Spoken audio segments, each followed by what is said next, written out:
En los campos de la salud, la agricultura, la producción, las finanzas, la vivienda, el empleo, la educación y muchas otras esferas, las entidades vinculadas al sector de la economía social y solidaria siguen demostrando la necesidad de afrontar la crisis a través de acciones conjuntas y coordinadas. Bienvenidos a Caminos Cooperativos, el programa que busca aumentar la conciencia sobre el sector de la economía social y solidaria y promover las ideas de solidaridad, eficacia económica, igualdad y paz mundial.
La baja del precio del cartón amenaza a 150.000 puestos de trabajo en todo el país.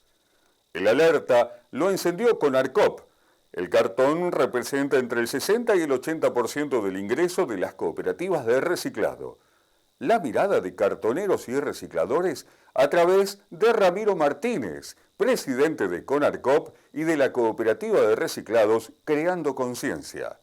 Esto nos decía para Caminos Cooperativos Radio. Ramiro, le quería preguntar cuál es la realidad del sector, ¿no? Hay cierta preocupación. Sí, la verdad que agradecidos de este momento para toda la población y la comunidad de Corrientes, entender la situación que hoy se está dando a nivel nacional en cada uno de los puntos del país con las cooperativas de gestión de residuos o con los recicladores. Es una coyuntura compleja, dado que las papeleras y los intermediarios no están comprando en algunos casos o están comprando a valores muy por debajo del precio que se venía manejando, dado diferentes incrementos o importaciones de residuos, de recortes de otros países, como por ejemplo de Brasil, como por ejemplo de Estados Unidos, y en donde los recicladores ven afectada su actividad principal en unos indicadores más importantes, como es el papel y el cartón, y en ese contexto la verdad que estamos ante una situación bastante crítica en algunos sectores, y que podría afectar a más de 150.000 trabajadores y trabajadoras de la economía social y popular, si no hay una política pública que acompañe o el Estado que interprete lo que la situación. Digo, el otro día tuvimos algunos encuentros con sectores del gobierno en donde nos planteaban que las cámaras justamente de empresarias del sector indicaban que no estaba dando respuesta, digo, en material reciclado, y por ese motivo se permitía la importación, cosa que no es verdad. Y francamente es preocupante esta situación, pero a ver, para que los amigos que nos están escuchando y viendo a través de Caminos Cooperativos Radio, la cuestión concreta, ¿cómo nace esto de que importamos el cartón? Como de pronto parece que importáramos residuos, o que importa la Argentina residuos de otros países. ¿Cómo es eso? ¿Cómo surge esta cuestión? No, en la anterior gestión nacional, la gestión del expresidente Mauricio Macri, hubo un decreto que permitió la importación de estos rezagos.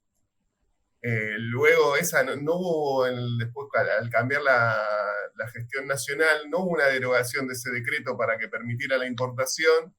Sí hubo una regulación más estricta, pero como bien pasa en muchos sectores, hecha la ley, hecha la trampa, hubo sectores que por ejemplo, de la industria papelera, la industria de la celulosa, que aprovechando esta situación se comprometieron a comprar a los diferentes sectores cooperativos de la economía social y popular, pero también en pos de sus mayores rentabilidades empezaron a importar cartón. Y hoy, por ejemplo, hay sectores que con la llegada justamente, como comentábamos al inicio del invierno, están empezando a regular su variable de costo, y la variable de costos que pueden ser los servicios como la luz, que es un sector importante, o el gas también, que influye bastante en la industria papelera, están justamente reduciendo esa actividad, importando el material, reduciendo sus costos de trabajo con mano de obra en sus plantas, pero sí asegurando la producción del material. Digo, un poco la visión siempre del capital, ¿no? La del capital que hace, busca su mayor rentabilidad ante el menor costo, y en ese sentido no tiene fronteras. Entonces, por eso entendemos que hay políticas públicas que deben sectorizarse y cumplirse para que justamente esta afectación de mano de obra y trabajo de trabajadores y trabajadoras argentinos no se vea afectado justamente por la especulación, no financiera en este caso, pero sí productiva, que afecta a la cadena de valor en una economía tan vulnerable como es la del reciclado. Claro, y que cientos de familias, porque, a ver, si hay algo que justamente uno observa, es que no es solamente el reciclador, es toda la familia que está volcada a esa actividad, ¿no? No, sí, es toda la familia, es todo el núcleo familiar, es toda una comunidad involucrada en la gestión de residuos, y además con el valor ambiental de lo que estamos haciendo, ¿no? Porque nosotros, nuestro sector es considerado la primera barrera de defensa en pos del cuidado del medio ambiente, en pos de la vida útil de los vertederos, y no solo eso, también el impacto ambiental negativo de importar estos rezagos hacen que toda esa disposición del remanente de esa importación también termine en nuestro país y en nuestros vertederos, afectando nuestro ambiente y nuestro ecosistema. Entonces, la verdad, también hay una política ambiental, hay una política social que debe estar involucrada en la afectación de esta situación, y la verdad que agradecemos a diferentes medios la posibilidad de plantear y hacer pública esta discusión para todas las provincias y los sectores que están involucrados, porque esto afecta de punta a punta de nuestro país. Así es, y sobre todo, bueno, en el caso de provincias como Corrientes, donde justamente la cuestión del reciclado, hoy por hoy, a ver, es una ayuda más que importante para un grupo, digamos, para un sector muy, pero muy grande de la comunidad correntina, por ejemplo, y no solamente aquí, sino uno observa también en el interior provincial cuántas familias justamente estaban viendo dignificada su labor cotidiana, y que la vienen haciendo incluso de generación en generación, ¿no? ¡Wow! ¿Y qué dicen las autoridades ante el reclamo que ustedes realizan? También por suerte tenemos una instancia de un gobierno que entiende y quiere aprender a veces de diferentes errores de políticas públicas, y la construcción a veces de esas políticas de arriba para abajo, y no con los actores que actúan y relevan sobre esa situación. Y estamos en una instancia de diálogo, por eso este intercambio de las cámaras que el otro día te contaba, ellos también nos pusieron sobre la mesa cuál es la expresión de los sectores empresarios con respecto a nuestra asistencia en materia prima, a lo cual nosotros le dijimos que esos números no eran reales, ni mucho menos, y entendiendo que esta afectación se estaba dando en todas las provincias, no era que tampoco era una región en particular, sino que se estaba dando, habíamos tenido diferentes reclamos en Entre Ríos, en Corrientes, en Chaco, en Salta, el mercado se frenó, y vos tenés que considerar que para un grupo reciclador, ya sea cooperativo, ya sea individual, sea a través de otro formato autogestivo, el cartón y el papel es uno de los 3 indicadores básicos de su economía. Entonces, la verdad que la cadena de valor se corte por el eslabón más débil y el más primario de la situación, es un problema que nos tiene que involucrar a todos. Bien vos decías también con respecto a la provincia de Corrientes. En Corrientes, la verdad que hoy estamos matriculando 2 cooperativas en Sauce, trabajando en Curuzú-Cuatiá. La verdad que es una provincia que está comprometida, como está comprometida las restantes provincias con la gestión de residuos, porque además no es solo un problema sectorial de nuestro país, sino un problema mundial que está afectado por la situación y el formato de consumo que tiene esta población y este modelo de producción a nivel mundial. Así es, Ramiro. Bueno, la verdad, agradecemos desde Caminos Cooperativos Radio su tiempo y esta primera entrevista que seguramente será la primera de muchas que se vayan a poder lograr en el transcurso de este año o de esta edición, ¿no? Durante este presente 2022. Ramiro Martínez, presidente y coordinador de CONARCOP y miembro fundador de la cooperativa de reciclado Creando Conciencia. Gracias, gracias por también darnos esa posibilidad de abrir la cabeza, porque usted nos brinda justamente esa posibilidad de concientizar a nuestros amigos que nos ven y nos escuchan a través de Caminos Cooperativos Radio, de todo lo que acontece con la cuestión del reciclado. Deseamos que esta situación se supere prontamente, bien lo dijo usted, hay buenas intenciones por parte de las autoridades. Lo último que quisiera saber es que si ustedes se plantean de aquí en más algún tiempo perentorio como para lograr justamente la solución a esta situación que se da hoy por hoy. Sí, nosotros calculamos que en los próximos 15, 20 días estaremos llegando a una conclusión y a un cierre, por lo menos, de esta etapa y esta situación coyuntural. Hoy nos aboca el papel y cartón, pero también estamos entrando en una crisis mundial del vidrio. Hay que recordar que el año pasado la provincia de Mendoza, la capital vitivinícola de nuestro país, tuvo problemas para gestionar el vidrio porque justamente la empresa concentradora a nivel nacional no comercializaba en el circuito nacional, sino que lo exportaba a otros países, y también hay una crisis con el tema del silicio. Entonces la verdad que ahí también los recicladores estamos abordando una solución, porque digo, el vidrio es un material que abunda en todos los vertederos.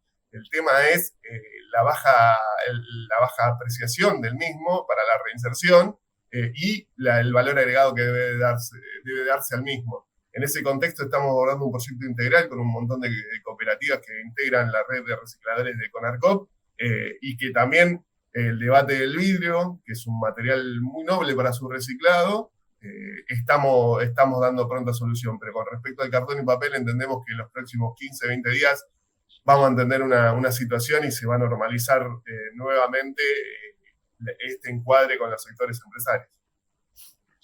Ramiro Martínez, espero estemos en contacto en 15 o 20 días para que usted nos pueda comentar si, muchachos, se llegó a una solución y ahora vamos por el vidrio, por ejemplo. Nos gustaría poder brindar a nuestros amigos, a quienes nos acompañan a través de Caminos Cooperativos Radio, esa buena nueva. Así que esperamos prontamente estar en contacto con usted. Bueno, un saludo afectuoso para toda la población y la comunidad de Corrientes, que es una provincia muy, muy cercana y muy entrañable. Así que gracias por este momento y por preocuparse justamente por una situación por la cual hay que preocuparse y ocuparse.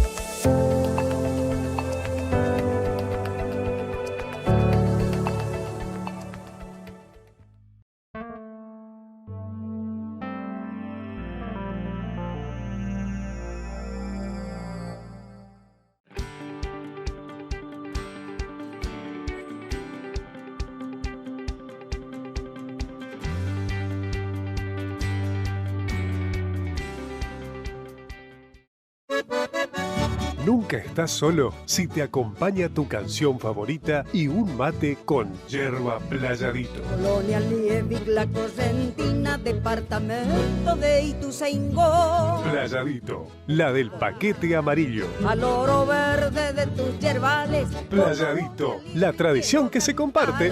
Mezclando ritmo chamamecero.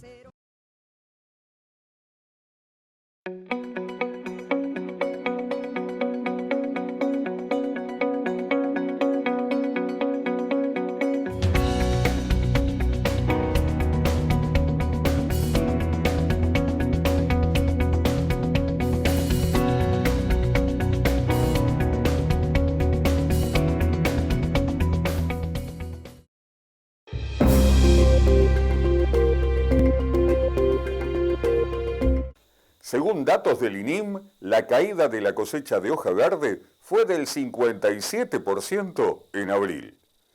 El Instituto Nacional de la Yerba Mate divulgó las primeras cifras oficiales sobre la cosecha gruesa de hoja verde en la campaña 2022, en medio de la gran expectativa que hay para determinar cuál será el impacto de la histórica sequía en la disponibilidad de la materia prima. En el mes de abril, la caída de ingreso de hoja verde a los secaderos ascendió al 57% respecto al mismo mes de 2021. Según el INIM, se cosecharon 54,6 millones de kilos de hoja verde, la cifra más baja en 12 años, teniendo en cuenta que las estadísticas más antiguas del organismo yerbatero arrancan en 2010. Estas cifras del primer mes de cosecha gruesa sirven para tener un termómetro de cuánto será la caída de producción de hoja verde del yerba mate este año producto de la sequía. Nadie duda que habrá una caída y un impacto, pero ningún experto se anima a hacer una estimación de la caída, ya que los yerbatales tienen una gran capacidad de recuperación, y en marzo empezaron las lluvias en Misiones y Corrientes. En Coninagro, el ministro Julián Domínguez se reunió con consejeros de todo el país. En esta oportunidad se abordó el tema del plan cooperativo que está trabajando el ministerio en manos del secretario de Alimentos, Bioeconomía y Desarrollo Regional. El plan apunta a aumentar la producción, el valor agregado y el empleo. Para el funcionario nacional es importante el sistema cooperativo para sostener la integración de productores. Estamos seguros que la economía solidaria es el motor que nos puede ayudar a generar empleo. Hemos escuchado a un ministro que apoya al sistema cooperativo. Tenemos que trabajar para un bono fiscal para cooperativas, dijo Carlos Gianni Soto, presidente de Coninagro. Por su parte, Julián Domínguez argumentó que toda su gestión radica en un centro de gravedad que es el productor. Continuamos con más caminos cooperativos, con el segmento dedicado a la mejora de la empresa cooperativa a cargo del contador Lino Gómez, quien nos habla ahora de las distintas perspectivas que encontramos dentro de los grupos. Porque el otro día hablábamos de lo que es la percepción, no sé si te acordás. Así es, sí, lo tengo muy presente. El primer paso sobre el cual debemos abrir horizonte, o sea, es la primera etapa más que el primer paso, un escalón que tiene un montón de condicionamientos. ¿Por qué? Porque el mundo comercial, el mundo del marketing, intenta manipular nuestra percepción de la realidad y transformarnos. Mucho hablamos de lo que pasa hoy con las nuevas generaciones, y me hizo pensar ayer que estaba en mi casa con 4 adolescentes, o sea, 4 adolescentes que estaban a las 10 de la noche famélicos, después de haber caminado varias cuadras, 30 cuadras, manifestaban que tenían apetito y querían comer en el momento en que se largó la lluvia, ¿sí? Sí. pero en ningún momento dejaron de mirar sus celulares, los 4. Ajá. Entonces su percepción se achica. Claro. No se dieron cuenta del temporal y no se dieron cuenta que tenían que llegar a su casa. Sí. Recién cuando fue muy fuerte y escucharon un trueno, percibieron que su entorno estaba cambiando. ¿Por qué? Porque están subsumidos, están nadando en las aguas profundas de esos mundos virtuales. Así es. Sí.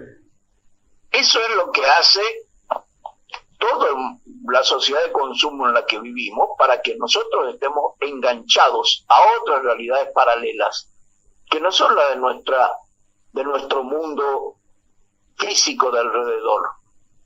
Y vaya, si ocurre que a veces hay accidentes por gente que cruza la calle o que tiene un accidente manejando por estar atento a esos otros contactos. Pero bueno, voy a la lectura muy rápido de las claves sobre lo que es el proceso de percepción.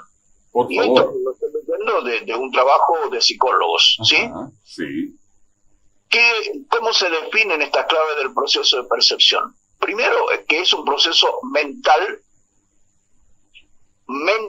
o sea, de nuestra mente, y es el responsable de dar el sentido al mundo que nos rodea.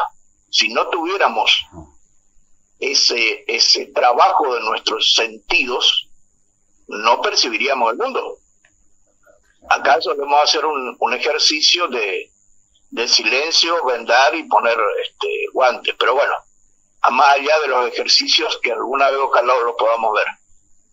La percepción nos permite, más que dar sentido, además entrar en contacto y conocer el mundo que nos rodea, el mundo inmediato y el mundo mediato. O sea, la percepción para conocer cómo es el campo de corrientes, tengo que vivirla. Siempre comento a esta altura, si alguien conoce los esteros de Liberá, si fueron a tocar un carpincho, un ciervo de los pantanos, y caminaron sobre los embalsados de la laguna Iberá, el 90% de las personas dicen que no, pero les gusta, les encanta y protegerían con su vida los esteros de Liberá, pero no lo percibieron. Se lo mostraron en fotos o en videos, y no es lo mismo, eso no es conocimiento, es simplemente un relato, de lo cual nuestros políticos saben muchísimo, pero bueno, ese es otro tema. Así como la percepción da sentido al mundo y nos permite relacionarnos y conocer a ese mundo, entonces para construir el progreso, para hacer crecer a la persona, tenemos que orientar el aprendizaje, ampliando la percepción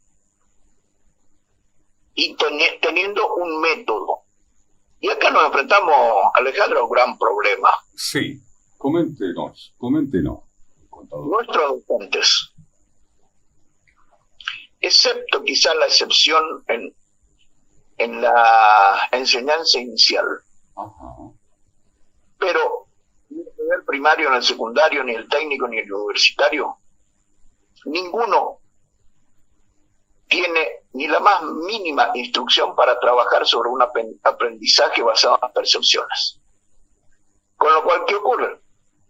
Ocurre que un directivo le contesta, por ejemplo, no, los chicos tienen que seguir usando celulares porque es la forma que encuentran las respuestas. Me lo dijo hace 10 días la rectora de un instituto. Yo me quedé mirándole y bueno, prefería no discutirle. En lugar de trabajar con la realidad, trabajan con una pantallita. Exacto. De 4 pulgadas. Ese aprendizaje es único, es específico, porque repito, no es el proceso de enseñanza, es el proceso de aprendizaje que hace cada uno. El cambio es de cada persona. Y modifica a cada persona de una manera distinta. Por eso, en este proceso, lo que se garantiza, estoy hablando de del título que di la otra vez y vuelvo a remarcarlo, el ciclo de cambio por el aprendizaje, ¿sí? Sí. No es un ciclo de cambio por la educación, no es un ciclo de cambio por la práctica, no es un ciclo de cambio por la enseñanza, es un ciclo de cambio que solo se vuelve tal, Sí. el cambio, por el aprendizaje. Ajá. Es decir, si la o las personas de un grupo dicen, bueno, esto me sirve, voy a aprender y voy a obtener algo nuevo para mí, para mi vida, para mi grupo, para mi familia a veces. Claro. Sí. ¿Sí? Sí. O sea, es un proceso único y específico donde mucha gente logra un éxito positivo e importante Ujú. y mucha gente logra solamente algún mínimo avance. Pero el proceso, haber hecho los pasos, estamos en el primero, no te olvides. Sí. Estamos pensando en cómo vamos a formar nuestro grupo asociativo. Bueno, primero percibiendo y abriendo esa percepción. Ujú. ¿Y qué pasa? Nos encontramos en una situación y le voy a pedir a Daniela que nos ponga una imagen Ajá. donde la percepción nos enfrenta, pero no con la realidad, nos enfrenta con la forma en que estamos percibiendo la realidad. Y ahí ven ustedes esa figurita, que es muy sencillo, pero una pareja de personas que se ponen cada uno a un lado de ese dibujo en el suelo, Ajá. y el que está a la derecha lo ve como un 9, el que está a la izquierda lo ve como un 6. Ajá. Sí. Entonces, ¿qué pasa? Tienen puntos de vista distintos, con lo cual tienen percepciones distintas de la realidad. Ujú. Y acá viene la primer tarea, la primer meta que debe perseguir el facilitador, y se llama la puesta a nivel. Y vamos a pasar de la figurita, de la interpretación de ese símbolo, si es un 9 o un 6. Vamos a un ejemplo práctico de una cooperativa. Ajá. Cuando le decimos a un integrante de una cooperativa Sí. quién es el representante de la cooperativa, dónde está su designación, Ajá. muchas veces te contestan, el representante de fulano de tal. ¿Y qué cargo ocupa? Y no, él es vocal, pero en realidad es el que más se mueve y es el que nos representa a todos. Ujú. Y otro va a decir, no, el representante legal de la cooperativa es el presidente. Claro. Y otros van a contestar, no, los representantes son los miembros del Consejo de Administración. Ujú. ¿Por qué cada uno contesta distinto? Y estoy contando de una realidad de lo que me ocurrió hace 2 días. Bien. ¿Por qué cada uno contesta distinto? Porque interpretaron distinto la realidad. Percibieron que el representante es el líder, Sí. o que el representante es solo uno, o que el representante es un órgano colegiado. Ajá. ¿Y cómo se resuelve eso? Por favor, estoy hablando del representante legal, es decir, aquel que fue nombrado en asamblea. Y si vamos un poco más allá, tienen muchas más dudas cuando hablamos del tipo de trabajo que hace la cooperativa. Ujú.